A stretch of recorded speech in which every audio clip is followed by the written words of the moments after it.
Hello and welcome to this episode of Speak PR. My name is Jim James and I'm your host. And this show is for you if you've got value locked up in your organization. You're just trying to find some ways that are simple and cost effective to communicate that with your various stakeholders. I've been running my own public relations company for over 25 years. I've also set up 8 companies on 3 continents. So what I share on this podcast are tools and technologies and strategies that I know will work for companies big and small. Now, today I'm going to look at metrics. And I'm looking at metrics because what gets measured gets done, but also we need to know when we're running our public relations programs how we're doing over time. And this is the essence of the K in the Speak PR mastermind that we have, which is to storify, personalize, engage, amplify, and to know. So today I'm going to talk about knowing the stats for your campaign.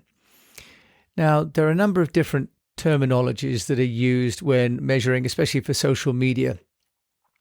But I'm going to start off, first of all, with one of the public relations metrics which clients always like, and that is share of voice.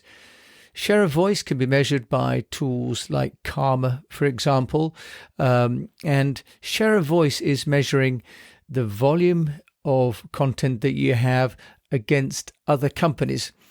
And now with digital, it's extremely easy to do that because you can pop into the system your own keywords, your own brands, for example, and the brands that you're tracking against, and any key topics, for example, product names or personalities, executives, and so on. And the software will now go out and look for you and bring that back as a report. It used to be in the old days that we used to scan and read the magazines and manually count and put into Excel each of the occurrences, and would have to list down which publications we had read and which target articles the individual words were mentioned, and then tabulate them into Excel. But now the software can do it, which is fantastic. And share of voice is important because it's showing a company how well it's doing in competitive terms. What we can also measure is sentiment. Sentiment is important because it's one thing to be mentioned a lot, but if you're mentioned negatively, then of course that's not good news. It also gives an indication of whether there needs to be some remedy, maybe crisis management communications to be put into place, for example. So looking at sentiment, we can start now to use AI to identify whether not only words but sentences are negative or positive, and also whether the context is negative or positive. Technology's moved on massively here and really made tracking in real time much easier. And so one of the big trends really in public relations over the last couple of years and going forward will be our ability to track in real time what people are thinking about us. And this is, of course, the whole essence of what's called social listening. Now, another part then of the metrics that we can track will be the referrals and conversions. Referrals means the referrals, for example, from public relations, social media, articles, trade print, YouTube, some platforms like Vimeo, for example. If you upgrade to the video package, the professional, you can leave end frames with calls to action. So we can start to now see with these hooks and these tags which pieces of media content are delivering us the greatest referrals. We can also see this on Google Analytics, of course. We can see which websites have sent us which leads or which sites and which content have given us the greatest referrals to our website, to our web page. The next element of that will be conversions. If there's a call to action from this page, then there'll be a conversion of some kind. And this, of course, gets us into the whole area of funnels. And a big belief that I have is that public relations activity now really is the head end of a sales funnel. There used to be a detachment between the public relations that someone would read about in print and the activity in the company. But this has all become joined up, because now when people are reading an article or watching a video or seeing, for example, a TikTok video, they can then click directly to the brand itself. And especially when it comes to platforms like WeChat, people are then finding that content and sharing it, and could be part of an affiliate program, for example, but it could just be a straight share. So the referrals and then conversions on a website or through a commerce store like on Etsy is now a really great way to track all the flow from the original article, video, infographic, or meme that's online through to the different referral channels and through to the website and then to the conversion itself. Now, on the PR side now for measurability, I always ask a client to share with us at the beginning of a program the web traffic and the sources of traffic, and also the amount of time and the amount of pages that they view. If you're not doing this, then you should be, because public relations really should be driving people to a website or to a mobile app or some kind of way to monetize that content. So then when someone actually makes a conversion to the product, if there's a referral code, for example, a promotion code, or someone's come from, let's say, a gated website, it's possible to really start to track the impact of PR. So you've got referrals and conversions. And the next element of that can be the customer care and response times. So we often talk about public relations as being upfront, but as you know, in my public relations view, it's what happens after the experience of purchasing that's as important as before the purchase. And that's because people now share and rate. So if we look at TripAdvisor, for example, or Proof, the purchase app, when we now have Trustpilot as well, these platforms now enable people to make a purchase and then to leave reviews, not only with that company, but also with the wider community and public. So response rates and response times, for example, will be part of the post-purchase service that will become evaluated online. And in one of my earlier podcasts, I talked with Paul Horahan, who talks about the 6 elements of the customer promise, and really talking about the need to deliver on the promise. So if somebody has actually read and seen a review and it's all glowing, but when their actual experience is not good, then they're likely to have this big disconnect. If they're pushed hard enough, they'll actually comment about that and start to make a noise. Now, if we look at some of the traditional definitions of social media, let me just drill down into those. So we have likes, comments, and retweets. And these shares that people have would be the individual engagement metric. And if you look at your Twitter report, for example, or lately, or any of the other platforms, Zoho, HubSpot, they'll all start to show you the comments and the retweets around a particular comment or post that you've made. So an awareness, which is the impressions and reach, is slightly different. So the impressions and reach are both important metrics. An impression is how many times a post shows up in someone's timeline. But a reach is the potential unique viewers a post could have, which is normally the follower count plus any accounts that they shared your post with. So in other words, it's almost like a multiplier effect, which is why impressions are always a lower number of the two. So impressions are how many times something appears. The reach is how many times it could have appeared.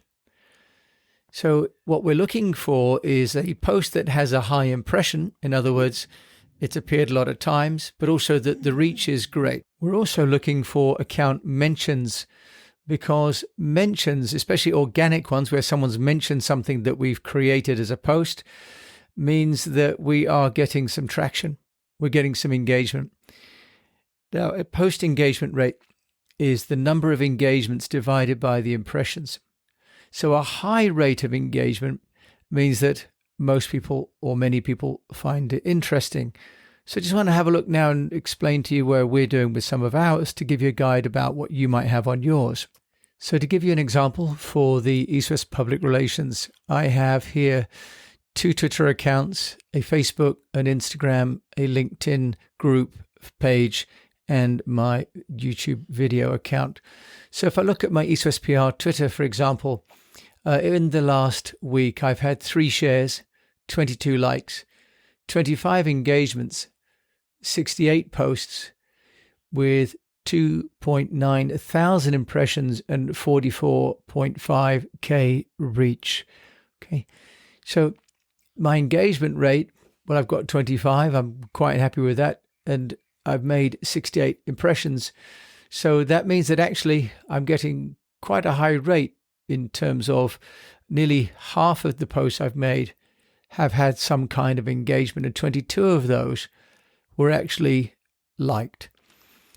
So we want to be looking at the quality of the posts that we're creating, and those we can use platforms like Headliner, for example, or the Try Lately, which is the AI assisted creation. And there are many tools out there that we can create content with. Now, as part of our Speak PR program, I'm creating a new metric, and I'm working with Ian Morrison at GKIM. And we're working on a new set of metrics around the Active Communications Index. Now, the reason I'm doing this is because all of these measurements of engagement, posts, impressions, and reach are great, but in a way, they are only the outcomes. And what I'm doing with the Active Communications Index is I am looking at the inputs.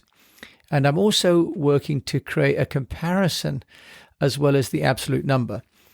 So with the Active Communications Index, we're working on the following. One is we're looking at how many pieces of content we've actually created, how frequently we are issuing those pieces of content, and over how many channels. Because it's one thing to be measuring the engagement, but what we also really want to know is how productive are we being as a company? And I'm doing this because as a business owner, I'm as interested in the full engagement levels that show me how effective my content is. But I also want to measure my work rate because I want to get to a certain altitude or a certain work rate and then lay off on the gas a little bit, but then know that each week I'm creating how many posts going across how many channels and how frequently am I issuing those. And there are platforms like Lately, for example, which enable you to repurpose one piece of content across multiple platforms multiple times.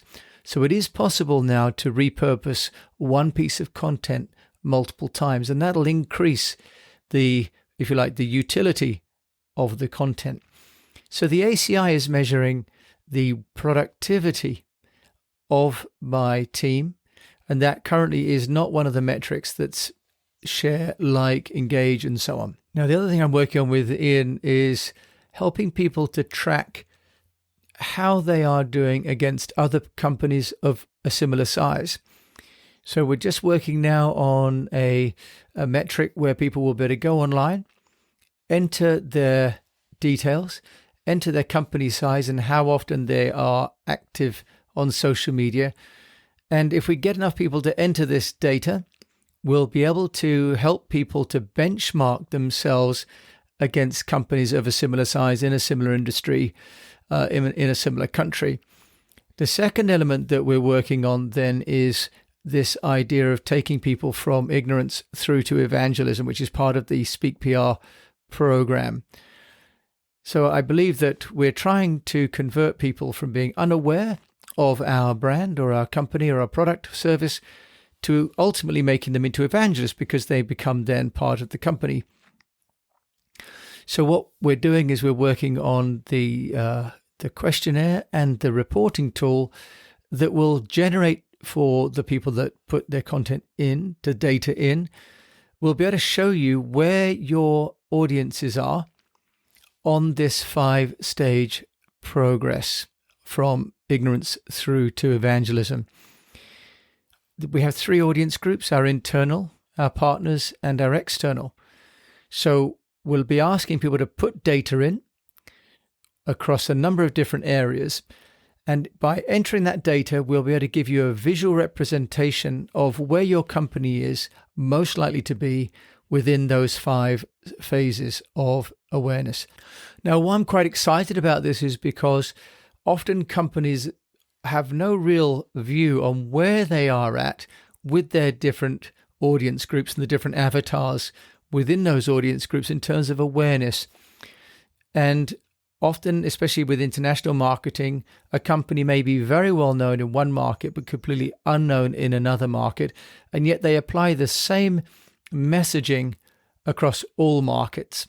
So in order to deliver appropriate messaging, it's essential to understand what people currently know about you, not just your external, but also your partners and your internal. So with this new graphical representation driven by the data that people put into it, we'll be able to represent back to people where their company is at on the 5 stages, and therefore give recommendations on the kind of work that they can do to storify, to personalize, to engage, and to amplify, and then to know their public relations program.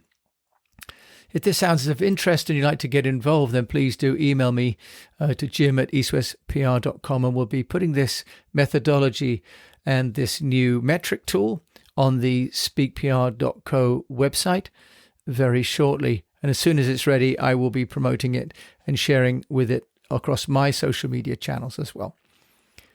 So public relations, the big trend in the last decade has been around the digitalization of public relations. The next decade is going to be about measurement. Because the data is available, we can now measure the performance of PR, and we can also measure how people feel about our companies. Social listening is doing that, and that's fantastic. With the ACI, I plan on measuring your productivity, but also on helping you to understand where you are on the journey to having your audience groups become evangelists for your business. So thank you for listening to me, and I hope that some of these metrics will prompt you to think a little bit more about public relations, not as just a press article or an event, but a core part of your business strategy. Because what can get measured can be improved. And if it's being improved, it can only help the performance of your business. And as a business is just there to create profits ultimately for the shareholders, public relations that's measured and managed will contribute to the bottom line. My name is Jim James. Thank you so much for listening to this episode of Speak PR. If you like this, please do rate it and share it with anyone you find that you think would be interested. And also come to the East West Public Relations website at eastwestpr.com to subscribe to our weekly newsletter for free. Thank you so much for listening. And until we're together again, I wish you the best of health, a profitable business, and that you keep on measuring what you're doing.